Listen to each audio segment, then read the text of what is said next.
Good morning, everyone, and welcome to the BBSim and Scalability Brigade for June 4th, 2020.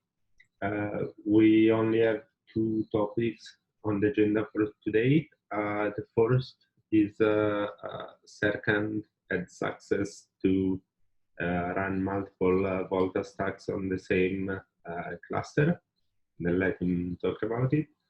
And the second one is that the scale test pipeline, as you probably noticed, had some downtimes that was probably related to some changes in the way we are installing etcd in VOLTHA, but we are in the process of fixing it. And by the end of this week, I wanted to restart the periodic job instead of the manual one. Let's jump into the first topic. Serkant, if you want to share the screen, I made you co-host, so you should be able to do it. Okay. Good morning.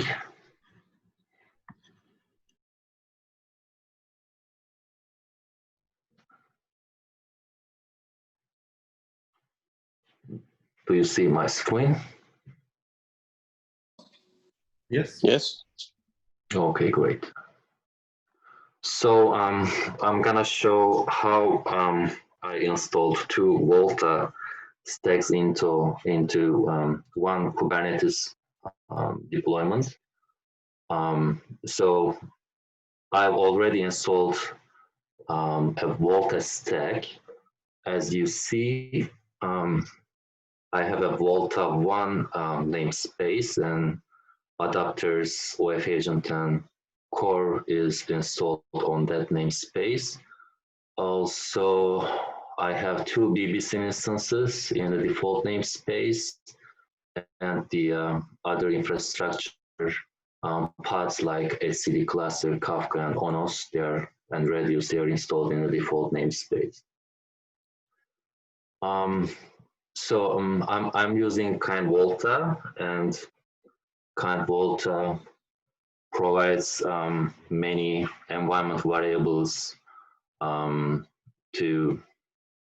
change what you want. So first, the important environment variable is the name. So using the name environment variable, I am changing the I'm having different namespaces for the VOLTHA stacks, and this is VOLTHA 1.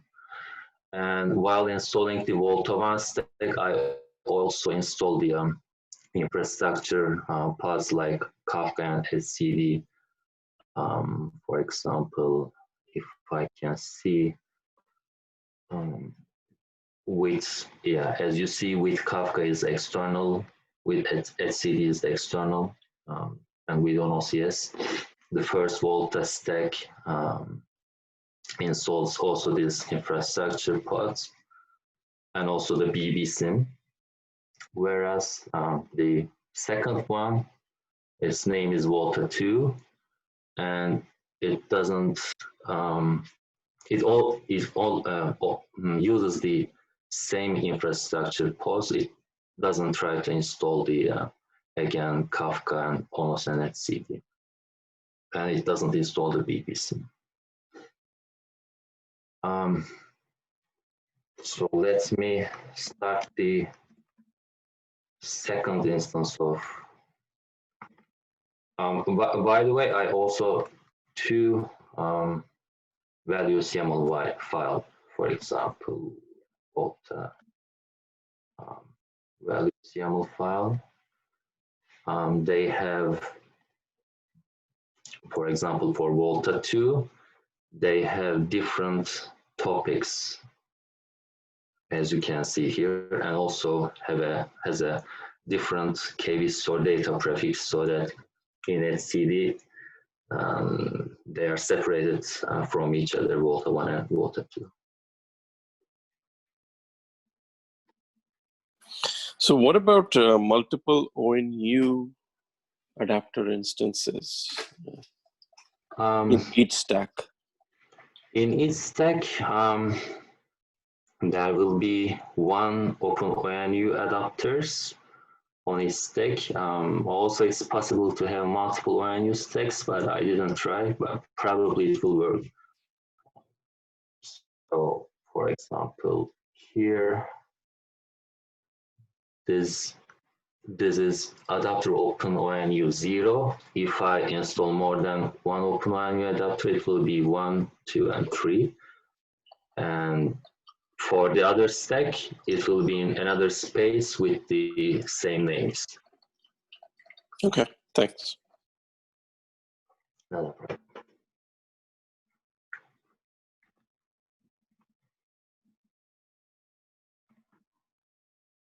It will take just a few seconds because the infrastructure pods are already installed.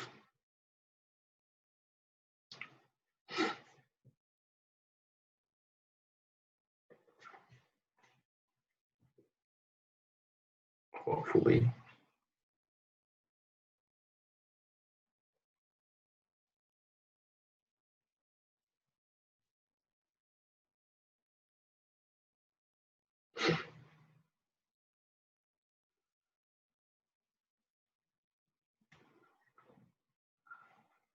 So now I have the VOLTHA 2 namespace and have the adapters installed, web agent and RV core.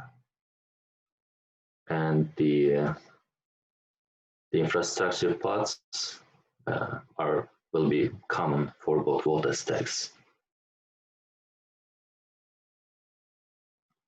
Yeah, it's done.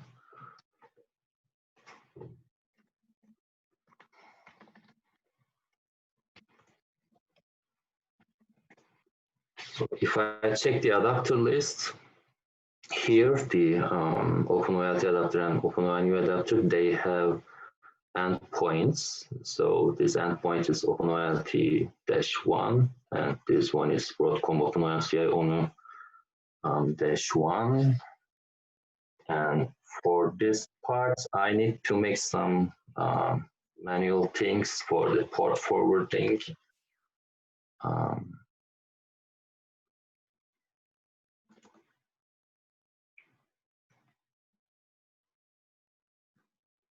Probably David will fix it later. I need to have a different port to access the second VOLTHA stack, and I'm doing the port forwarding manually to that port.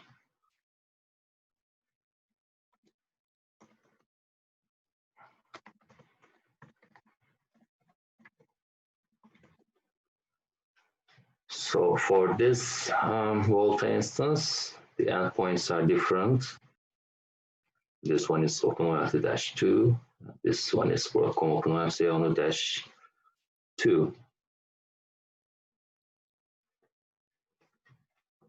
And there is no devices currently.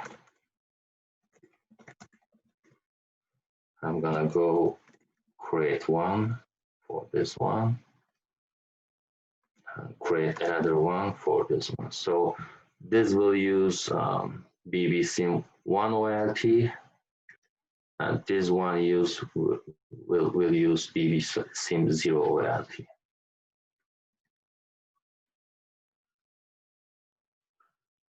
Okay, also I can enable them.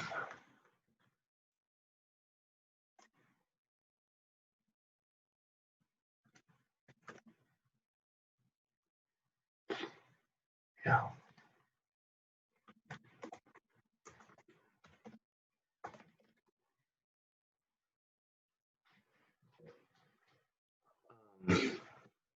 I don't know.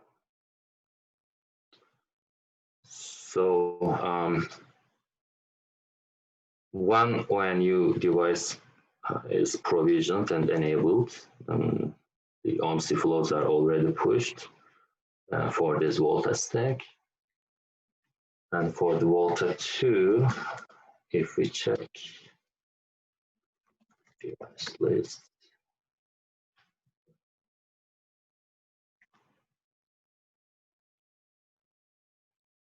This is BBSim OLT1, and this also has the flows pushed. And this is the BBSim OLT0. And if we go to ONOS and see what's happening there,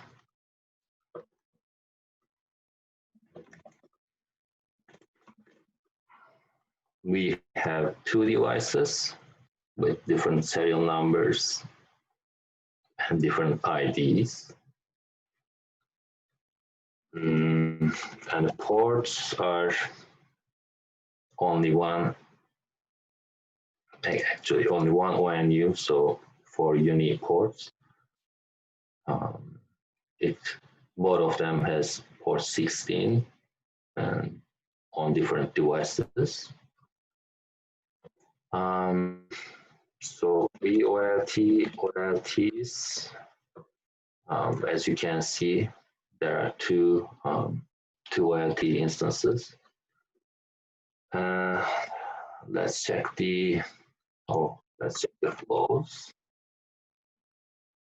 There are 3 flows inserted for each VOLTHA stack. So if I provision subscribers. Did they get authenticated then? If you do AA users, okay. Excuse me? Did they get authenticated? Did they go through the EA poll? Will do. I think after adding subscriber, it No, will if you do AAA-users, you should see if they've gone through the authorization. There's one? Yep. Yeah. Oh, perfect. Thanks. you're welcome. I didn't know that. VOLT add subscriber access for the first OLT. And for the second OLT, is there a command to check if they have the DHCP addresses? Yeah, DHCP, then do tab allocations.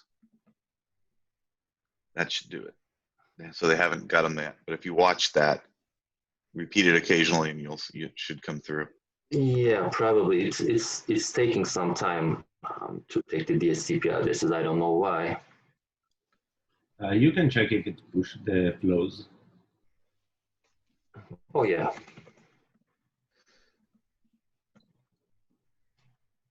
Now we had 8 flows for each of them.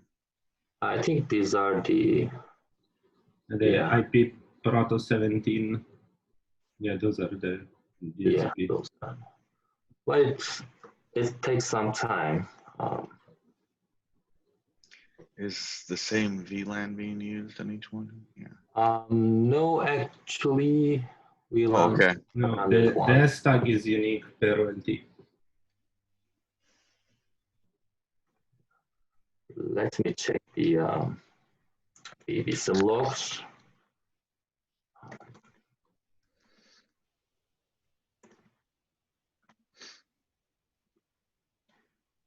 So no, still it didn't get the DHCP flows, but when I tested, it got the DHCP flows after some time,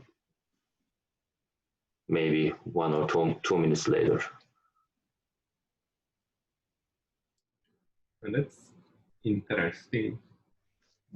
Yes, that is interesting. Well chosen word. And see, There they are. we have a DHCP right now, but the interesting thing actually is there is not much time difference, as you can see. This is the 53 seconds, and this is the 52 seconds. So I don't know why we didn't see the DHCPs.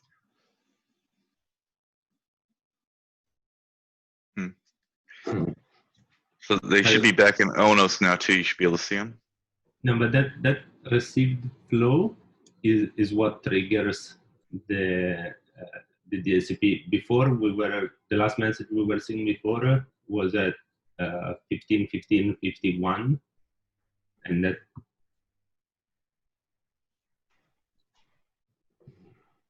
Yeah, it looked like about 10 seconds. Was it 10 seconds before it received the flow? But it's hard to say because that's a minute between 15, 15, 51 and 15, 16, 52. That's 1 minute. Yeah. Oh, okay. But that also actually did, yeah. It probably took a minute because the remove traffic queues, I think that's called when we do add subscriber and we are removing the equal flow on the default VLAN tag. So at 15:11, it completed authorization a poll, and then it was what, 4 minutes later? Well, 4 minutes later, we called VOLT add subscriber that removed the flows. Yeah. And then 1 minute later, we received the flows. Traffic.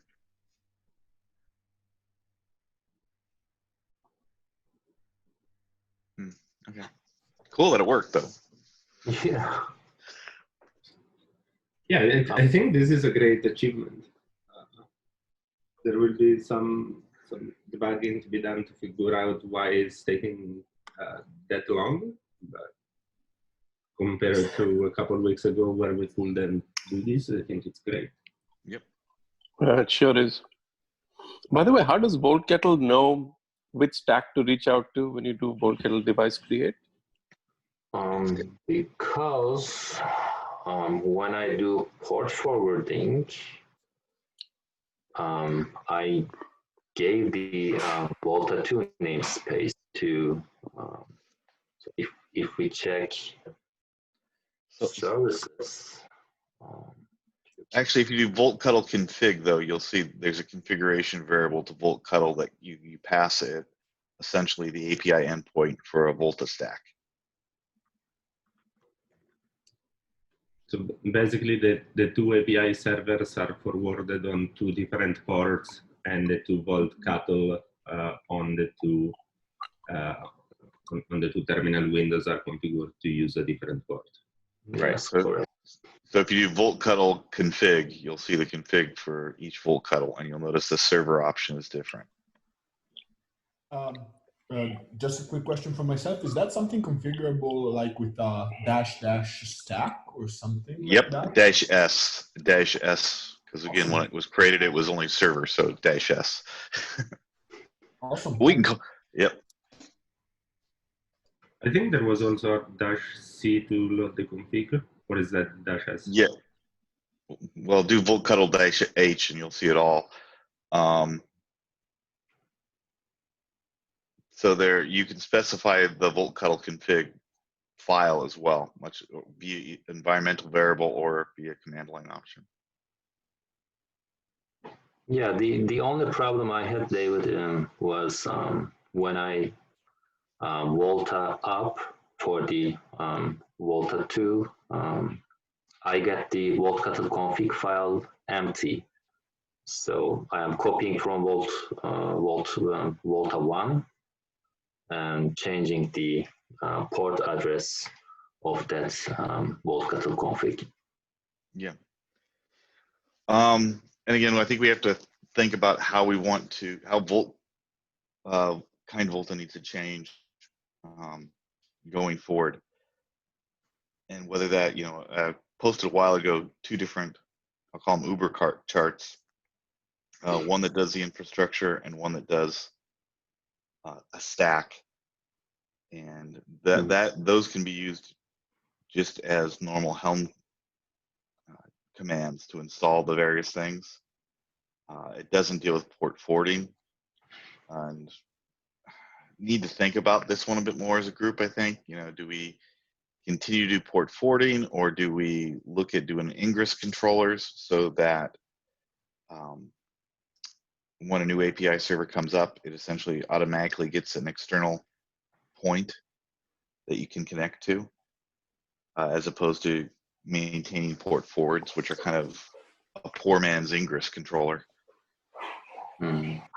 So I don't know if you've been made aware of this, but even you know, like in the Turk Telecom workflow, we also have the physical switch that is trying to connect to the same, you know, cluster of ONAS instances. So even there, we are using this port forwarding over there to make the ONAS IP addresses visible outside the cluster. The So physical switch is trying to get to VOLTHA. I thought the connection comes the other way. So the switch is trying to get to ONAS, not to VOLTHA. ONAS. Okay. Yeah. Okay. Okay. That makes And yeah, it's the OF agent that initiates the discovery with ONAS. Yeah, but yeah, I'm not sure I'm not sure I'd say port forward is the most stable way to do that in production. yeah, agreed. ingress controllers may be the way to go. Yeah. For production, most likely yes. Ingress controllers by default only do HTTP connectivity. The Nginx one does support normal TCP connections, so we might be able to do it with that one, but I think we have to look into it because it's not particularly an HTTP connection for OpenFlow. Yeah, so I think that for production environment, the ingress controller is what definitely makes sense for all the ports that we want to expose. I think that's just an override for a development environment, because you'll have to set up some kind of web server or reverse proxy to get the ingress controller to work. In production environment, we might not want to expose the VOLTHA port to the outside. One solution we applied is putting VOLTHA in a Kubernetes pod. So if you want to access to VOLTHA, you need to first get access into the pod. This is hard for developers, but for production, I think it's usable. Yeah, but still in production, you have at least 2 ports that you need to expose. Well, maybe just one, maybe just the ONAS OpenFlow port. Yeah. I think the OpenMT adapter is the adapter that initiates the connection with the device. You probably don't need to open anything there. Yeah.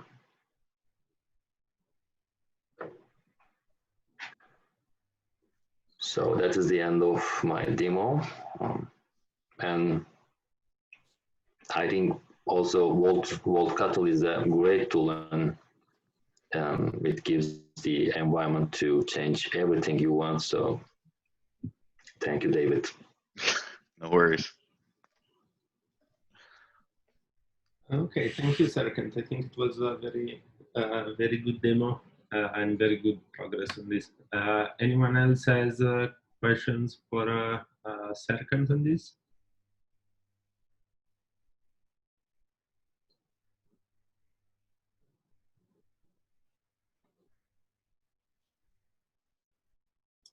So I have a couple of patches. The most important one is the Helm chart changes. But also there are some OpenIMU adapter changes to configure the topic names, but they are waiting for each other. Probably the VOLTHA Helm charts need to be merged manually. Can we merge the changes to the the adapters before the Helm charts? Yeah, we can do, I guess. If we do that, yes, I think, yeah. Because they should just then use the default values for topics and prefixes. And then when the Helm charts come in, changes come in, they'll set the real ones. The only thing I will say that looking at the patches, there are a couple ones that have merged conflicts. The last two, 31.16.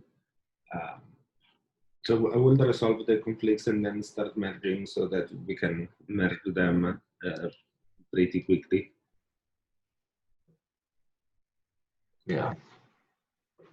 Because I think we'll be in an inconsistent situation until all of them are in.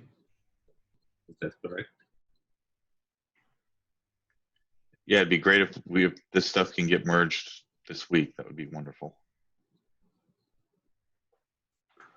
I can fix this merge conflicts today and let you know. Okay. So This is then good stuff, though. the strategy is to merge the Helm chart patch and then retrigger the test on 5-volt. I would think you'd have to merge the adapters first, because the Helm chart starts using arguments that the adapters don't support yet. Okay, yeah, makes sense. So we can start merging 5-volt, then the adapter, and then the Helm chart.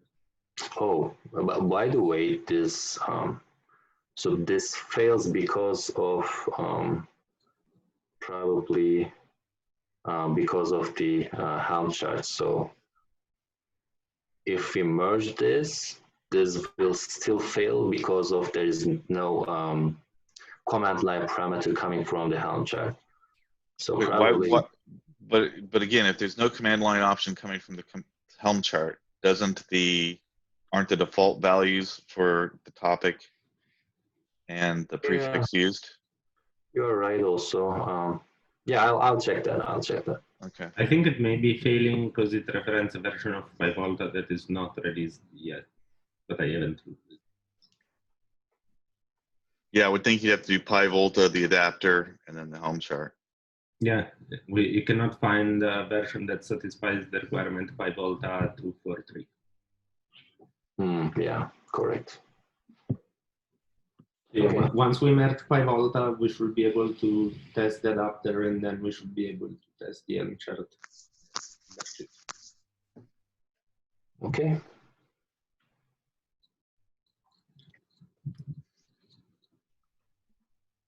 Okay, thanks, Serkant. You're welcome.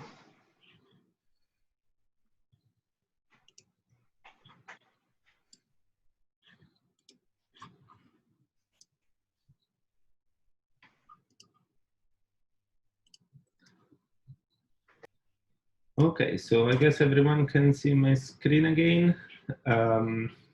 As I was saying earlier, we had a disruption in the testing. It's now fixed, kind of fixed, meaning that there is this patch in 5-volt that is required for things to work in the scale pipeline. The change is to basically remove the count of Kafka and etcd pods from the Volta pod count. Because if they are managed externally, then this cleanup phase gets stuck. I'll also need to remove this from the patch. That was a debugging statement.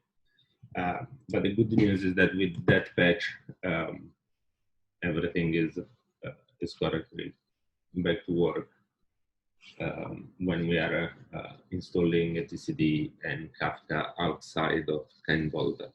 And the reason we're doing that in the scale pipeline is that we want to use and make configurable the number of instances for both etcd and Kafka via parameters, so we manage that outside of the 10-volt scale.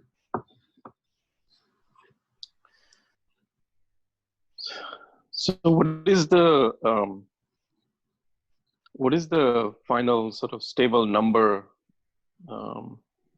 that we are getting for the entire AT&T workflow for 1 OLT and 500 ONUs?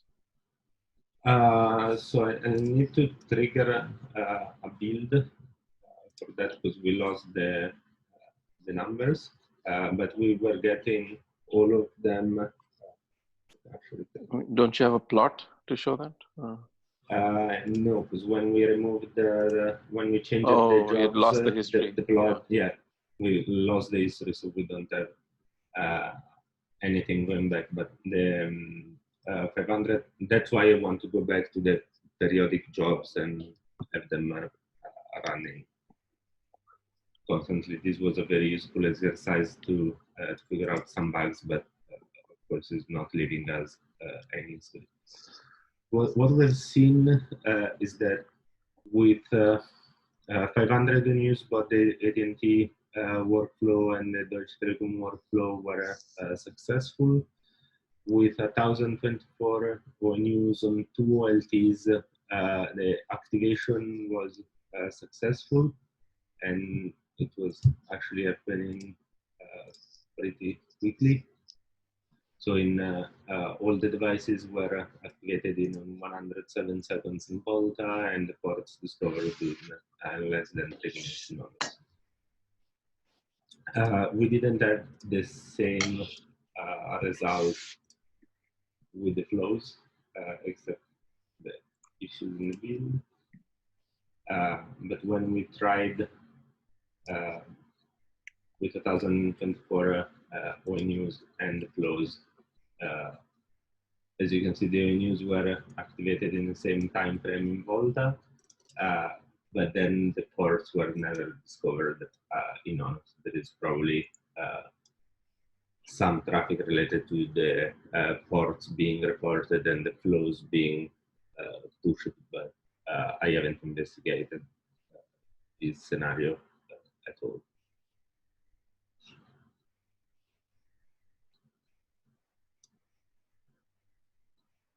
Kind of lost you. Now you're talking about 1,000 ONUs? Yes. Okay.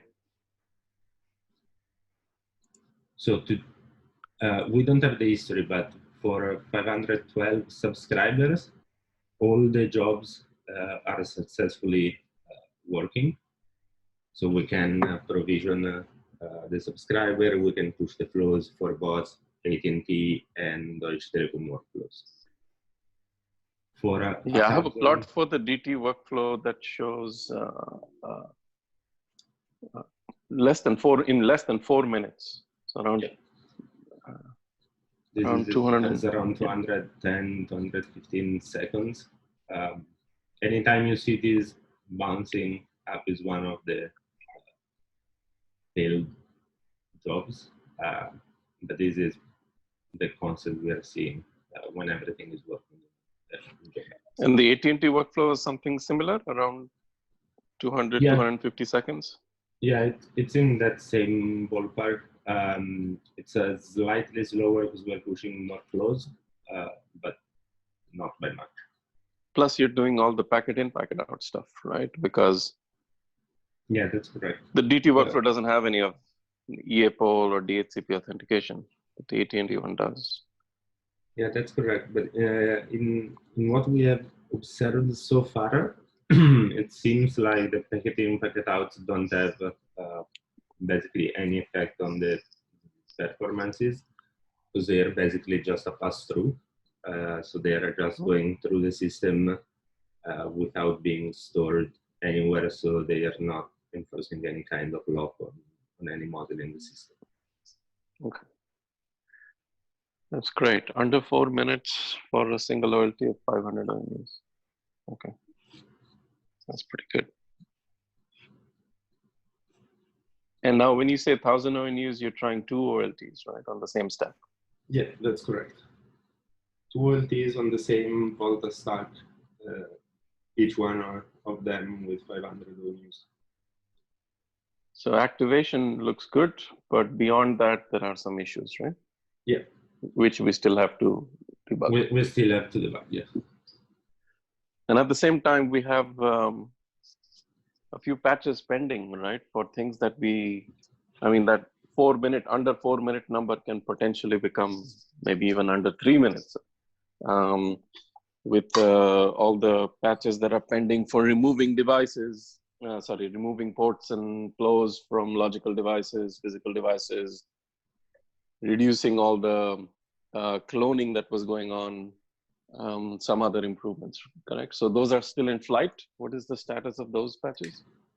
Some of those patches have already been merged. For example, the flows have been separated from the logical device.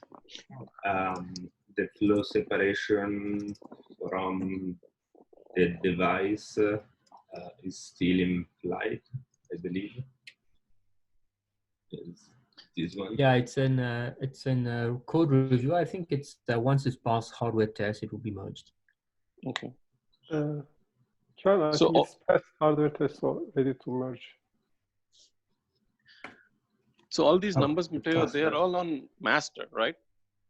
They're not special images. No, these numbers were collected using the special images we listed in the email. So I'm just listing. And they're used with special images because those things haven't merged yet. Some of those things have merged, some others no. So, to the best of my knowledge, the only missing thing is the Onos image out of those three. That one, yeah, exactly. And that is because we're having problems with the VOLTHA Onos job that enables us to release a VOLTHA Onos image. I'm having basically not validating my patch for releasing, and that is why we have not done so. Which in turn is actually good because it will allow us to merge a few more things that are needed for other stuff. But on this side of things, that patch is effective. That image is effectively the master branch for the apps we care about here. Yeah, so these images have changes in the apps and in Onos itself to support the multi-part in all the messages we needed to. Okay. So these other two should be merged, but I haven't done a run yet using master. That's one of the things I wanted to do today, a run with everything in master except Onos using this image. And on the VOLTHA side, what's pending again? On the VOLTHA side, we are pending Mayer's patch.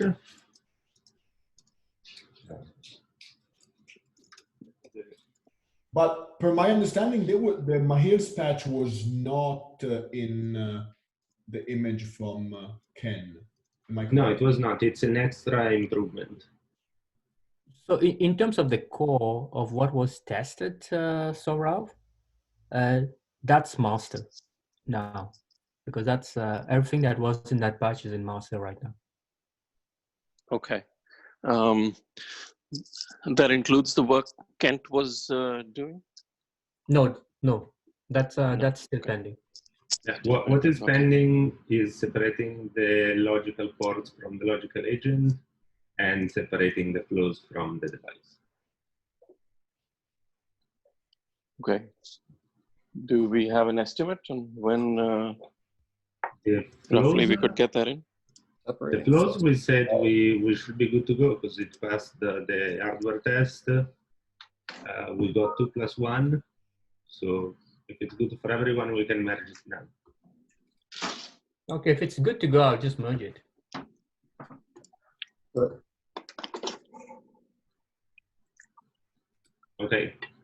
Someone was saying something? Oh, just on the other one, the ports okay. pages in progress.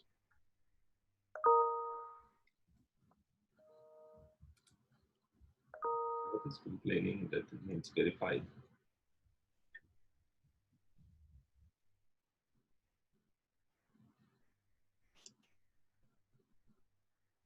No, I think it has been rebased as part of my +2.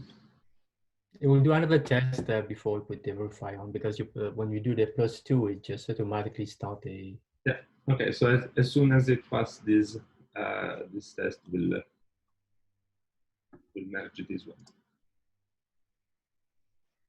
And you were saying something on this one, Kent? It's still in progress. Probably another day or two. That's all. Okay, thanks. Okay, thank you.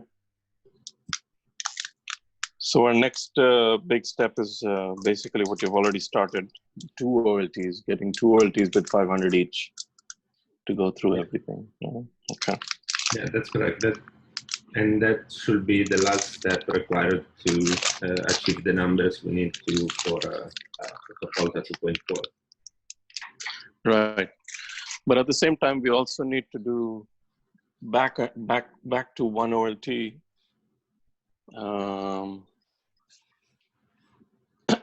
We need to figure out the CPU memory usage. We have to do some kind of sizing to get an estimate of how much are we consuming to support, say, 1,000 ONUs or 500 ONUs. But that can come later. Let's try and hit our 2 OLTs target, and then we should go through some sizing exercise to understand how this will scale. Yeah.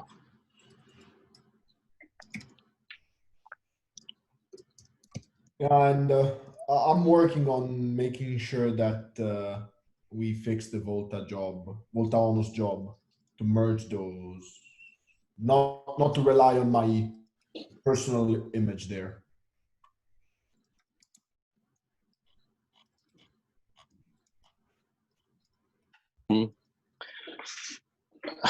So the CPU memory, all those information is already being collected or in the process of being collected? Yeah, most of it is in the process to be collected. I think we're actually collecting it, but I'm not sure where we're storing it in the logs, because we are collecting the CPU and some information from ATCD. I need to make sure that we are storing them. But would this be available? But would this be available in a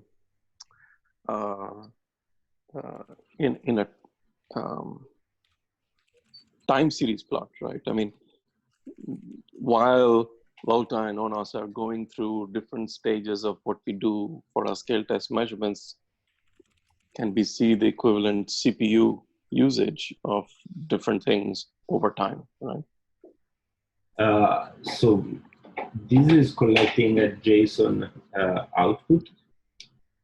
We need to see how and if we can reconstruct the upload starting from there. Because when the build is running, we have Prometheus running on the pod. So the build is running right now. No, there's no build running. But when a build is running, we have Prometheus running on the pod, and we should be able to access this and see everything. And then in the pipeline, we basically call the Prometheus API and we store the results in a file, in a JSON file, because that's the output process. I'm not sure there is a way to re-import this data into Prometheus or Grafana to visualize them. We need to look into that.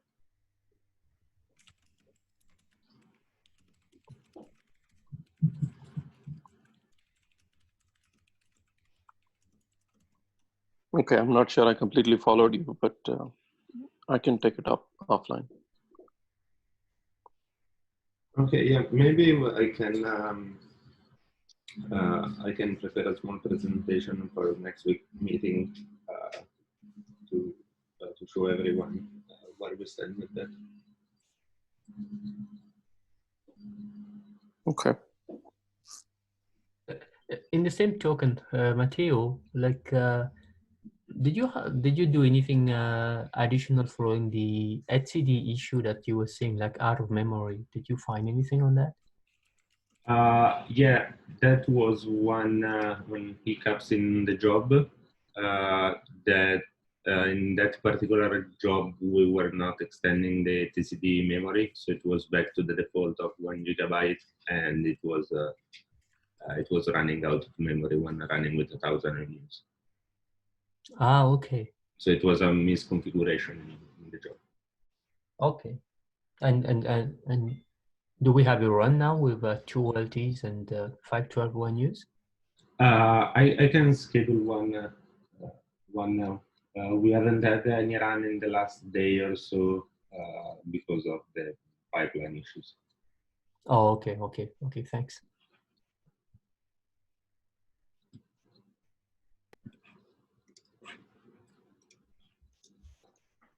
Do you think that is it beneficial to have a very slow job that provision ONUs per 30 seconds so that we can see the limits of the system? Right now we are trying 124 ONUs, but the delay parameter is 200 milliseconds. So actually we are trying to provision all of the ONUs at the same time. If we have a delay parameter long enough, then maybe we can see the much more numbers in the system. Yeah, we can try that. That will require a change in the pipeline, because as now all of these pipelines have an hard-coded timeout for this run test stage of 10 minutes, because that's our limit. And if we delay the new discovery of 30 seconds, we will need to increase this timeout to make it configurable. But what was the purpose behind that? So it is, I think, more closer to the production system. So probably in production, we will not see 124 ONUs at the same time provisioning. So we Well, can if the OLT reboots, you would, right? the OLT reboot case is a different case that we are doing right now. How is it different? All the ONUs will get discovered at the same time then, right? Yes, they will be discovered at the same time, but we already have etcd data in etcd. We'll have all of the data, I guess. I mean, aren't they just two separate use cases? One, Yeah, simulating an OLT reboot, which means, yeah, I'm going to get everything at once. Two, which is saying, look, in a normal day-to-day activity, I'm not going to get them all at once. I'm going to get them at a larger interval with time between them. I mean, they're both valid scenarios. I don't think we do one and not the other. Why not both? Because the other one is the one that'll push the scale boundaries, right? Doing things slowly, is it really a test of your scale and performance, or is it?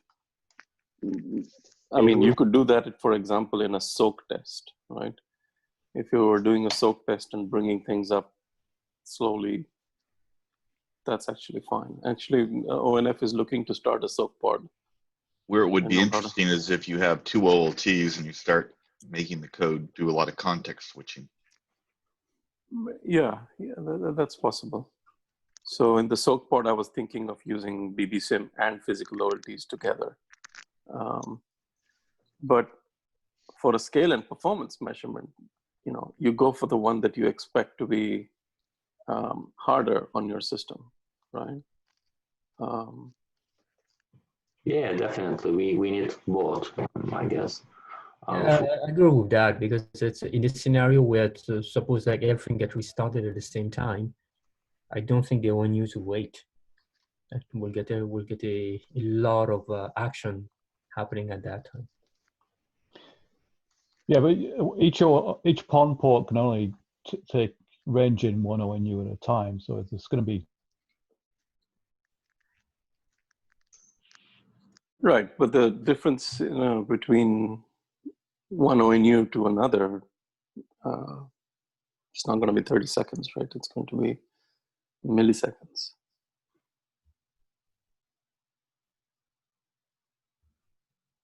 Yes, most probably. So it's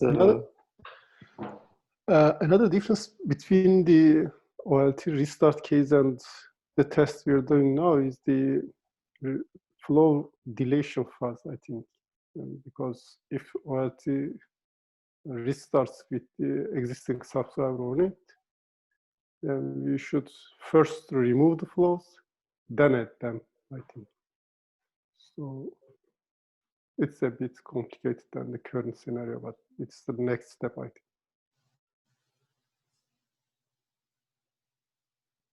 Yeah, currently, even on the OLT reconnect scenario, if it goes disconnected and reconnect, we'll go through the entire procedure. Yeah, that's an outstanding issue that we have where we need to distinguish between an OLT that has simply disconnected from VOLTHA for whatever reason and an OLT that has truly rebooted. So Amit had pointed that out some time back. We have that case open. It's just we haven't worked on it. But you're right. I mean, I'm happy with the way we are testing for scale and performance. I think it's a good push to the system. We've found a lot of things. We've fixed a lot of things. So we continue on that for doing 2 OLTs now.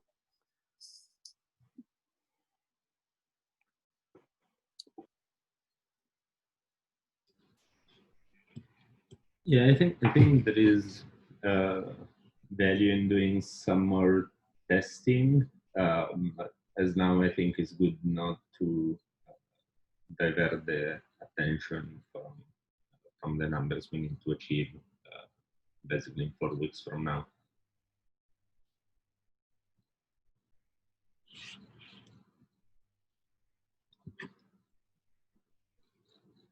Okay, is there anything else we need to discuss for today's meeting?